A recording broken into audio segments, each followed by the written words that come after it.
आप नींद में कई नकारात्मक चीजों या सकारात्मक चीजों को बढ़ा सकते हैं। ये बहुत आसान है, बस नींद की साधना। तो एक अलार्म से अचानक जागना जीवन जीने का सबसे अच्छा तरीका नहीं है।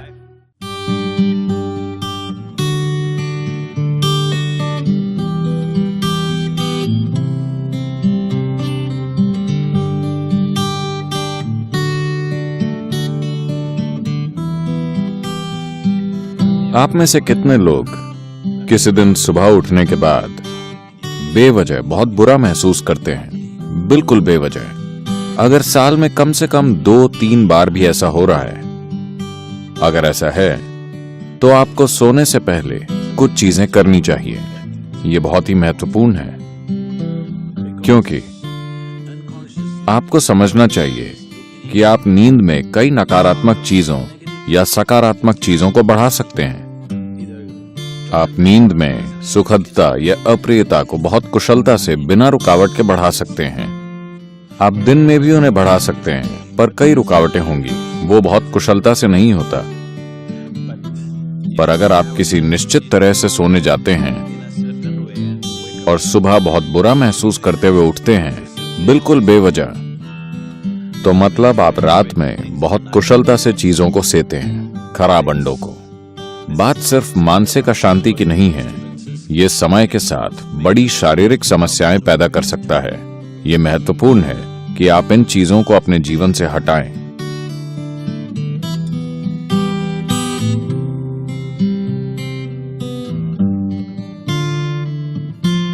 तो रात को सोने से पहले आपको कुछ चीजों का ध्यान रखना चाहिए।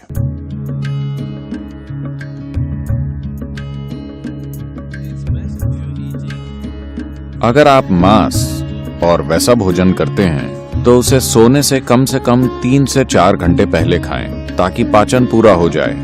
सोने से पहले थोड़ा पानी पीकर सोने जाएं। आप देखेंगे कि इसी से वो ठीक हो जाएगा। एक आसान चीज की जा सकती है, वो है स्नान। हमेशा सोने से पहले नहाएं, इससे काफी फर्क पड़ता है। इस मौसम में ठंडे पानी से नहाना मुश्किल हो सकता है, तो आप गुनगुने पानी से नहाएं। रात को गर्म पानी से न नहाएं, गुनगुना पानी लें। यह आपको सजग बनाता है। आप सोचेंगे, अरे मैं सो नहीं पाऊंगा। कोई फर्क नहीं पड़ता। आप 15-20 मिनट या आधे घंटे बाद सोएंगे, मगर नींद बेहतर आएगी, क्योंकि इससे कुछ चीजें हट जाएंगी। जब आप नहाते हैं तब सिर्फ त्वचा की गंदगी नहीं हटती। क्या आपने देखा है, जब आप बहुत तनाव और चिंता में होते हैं तब सिर्फ नहाने से ऐसा लगता है मानो बोझ लगभग उतर गया हो। क्या आपने ये नहीं देखा है? तो ये सिर्फ त्वचा की सफाई नहीं है, पानी के शरीर पर गिरने से बहुत सारी चीजें होती हैं। स्नान एक बहुत बुनियादी भूत शुद्धि है, क्योंकि आपका शरीर 70% से अधिक पानी है। अगर आप उस पर पानी गिराएं तो एक तरह का शुद्धिकरण होता है, जो त्वचा की सफाई से परे है।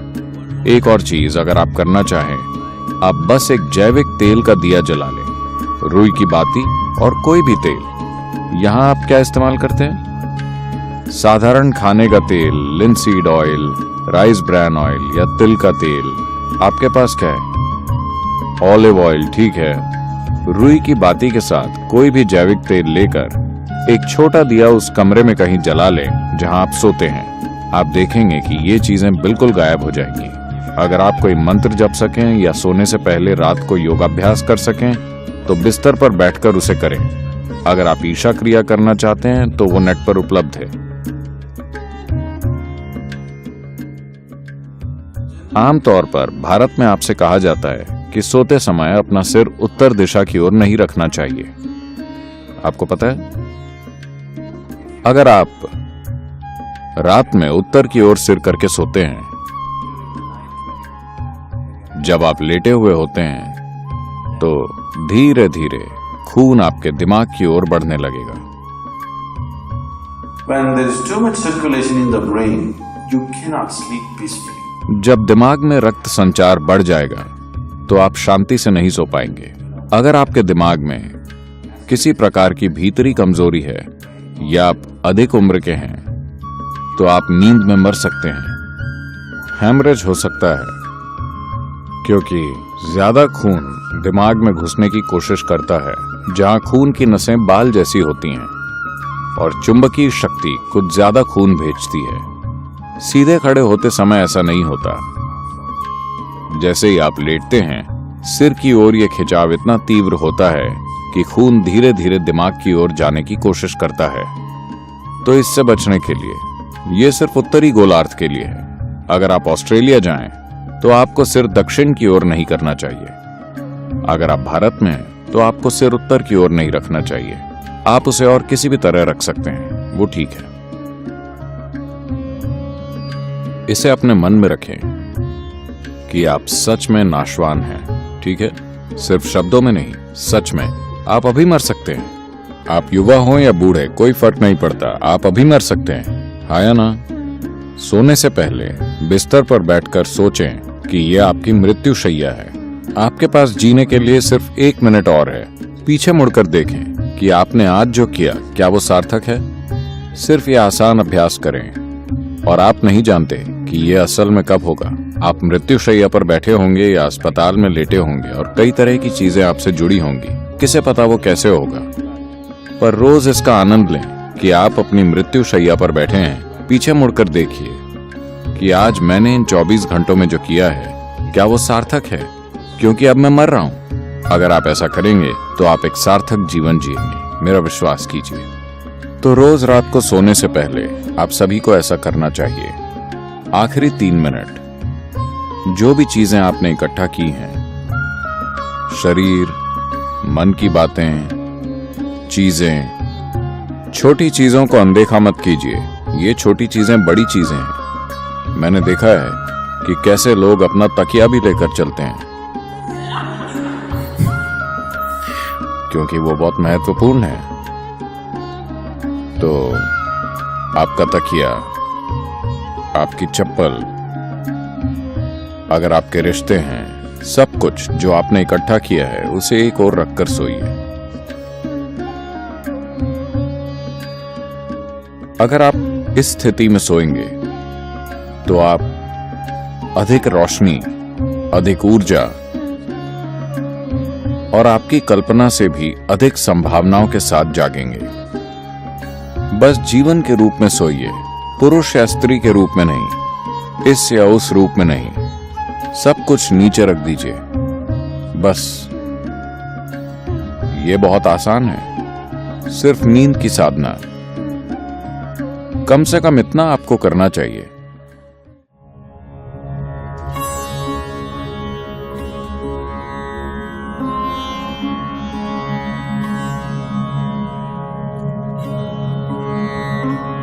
तो आप जैसी ध्वनियों में जागते हैं, वो कई रूपों में आपके दिन की प्रकृति और आपके जीवन का भविष्य तय करेंगी।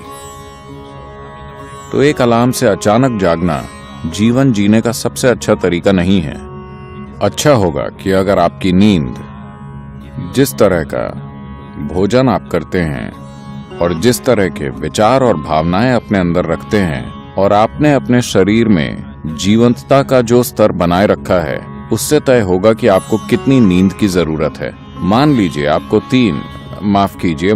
आपको 8 या 12 घंटे की नींद की जरूरत है। मैंने गलत संख्या बोल दी।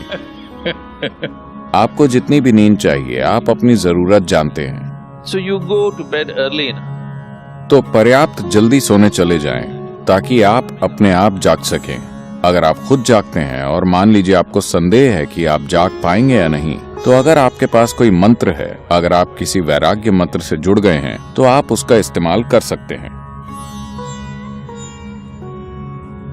शारीरिक रूप से आपका एक महत्वपूर्ण पहलू है आपका हृदय, जो आपके रक्त संचार के लिए पंपिंग स्टेशन है, जो शरीर में जीवन भरता है।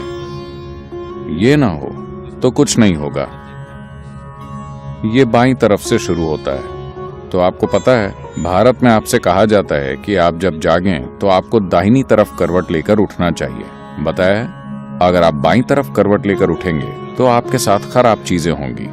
खराब चीजें उस तरह नहीं, जब आप आराम की स्थिति में होते हैं, जब शरीर आराम में होता है तो मेटाबॉलिक क्रिया धीमी होती है। जब आप उठते हैं तो सक्रियता में एक उछाल आता है। इसीलिए भारत में कहा जाता है, देखिए ये चीजें जीवन का हिस्सा थीं, इन्हें आप छोड़ रहे हैं। जीवन का पूरा विज्ञान जीवन का हिस्सा था। आपसे कहा गया कि सुबह जागने से पहले अपनी हथेलियां आपस में रगड़कर ऐसे देखना चाहिए। Not see like this. You must place it upon your eyes. देखना नहीं, आपको उसे अपनी आंखों पर रखना चाहिए। आप ऐसा कीजिए, आपको भगवान दिखेंगे। ये भगवान देखने के बारे में नहीं है। अगर आप इन दोनों को साथ रगड़ेंगे तो सभी नसों के सिरे, आपके हाथों में ढेर सारी नसों के सिरे होते हैं। अगर आप ऐसा करते हैं तो शरीर तुरंत जाग जाता है। अगर आपको नींद आ रही है तो ऐसा करके देखिए, सब कुछ जागृत हो जाता है। तो सुबह शरीर को हिलाने से पहले आप उसे जगाइए और फिर इसे अपनी आंखों पर रखिए। तुरंत आपकी आंखों और आपकी इंद्रियों के दूसरे पहलुओं से जुड़ी नसें जागृत हो जाएंगी। शरीर के हिलने से पहले शरीर और दिमाग को जागृत होना चाहिए। इसके पीछे यही मकसद है, समझे? तो आप ऐसा कीजिए और फिर अपनी दाहिनी ओर करवट लेकर उठिए। आज अगर हम सब सोते हैं तो दुनिया में कल सुबह लगभग 2.5 लाख लोग नहीं जागेंगे प्राकृतिक मृत्यु के कारण। मान लीजिए आप कल सुबह जागे, आपकी गारंटी है? क्या आप गारंटी कार्ड के साथ आए? कोई गारंटी कार्ड नहीं। तो मान लीजिए आप जाग जाते हैं। बस इतना कीजिए, मैं बता रहा हूं, यह आपकी आध्यात्मिक प्रक्रिया का एक सरल पहला कदम है। कल सुबह जब आप जागें तब जांचिए, आप वाकई जगे हैं या मर गए। अगर आप जगे हैं तो एक छोटा सा जश्न तो बनता है। आपको उठकर नाचने की जरूरत नहीं है, कम से कम आप मुस्कुरा सकते हैं कि अब भी जीवित हैं। 2.5 लाख लोग मर गए, वो आपकी और मेरी तरह थे। They went off, isn't it?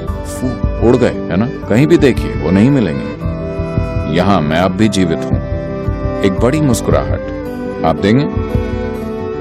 मैं मैनेज करने की बात कर रहा हूं। अगर 2.5 लाख लोग मर गए तो कम से कम 30 से 50 लाख लोगों ने अपना कोई प्रियजन खो दिया। आप उन 3, 4, 5 लोगों को देखिए जो आपके लिए मायने रखते हैं, वो सभी आज जिंदा हैं। एक और बड़ी मुस्कुराहट देंगे या नहीं? जिंदा। अगर मान लीजिए अभी हम आपके सिर पर बंदूक रख देते हैं, क्या आप राहत महसूस करेंगे? नहीं, आप डर जाएंगे, है ना? तो जीवित होना इतना कीमती है कि नहीं? आपका जीवित होना इतना कीमती है। तो कल सुबह 2.5 लाख लोग रात में मर गए, मगर आप अब भी जीवित हैं। क्या इसके लिए कम से कम एक बड़ी मुस्कुराहट नहीं होनी चाहिए? और सभी लोग जो आपके लिए मायने रखते हैं वो सब आज जीवित हैं। एक और बड़ी मुस्कुराहट।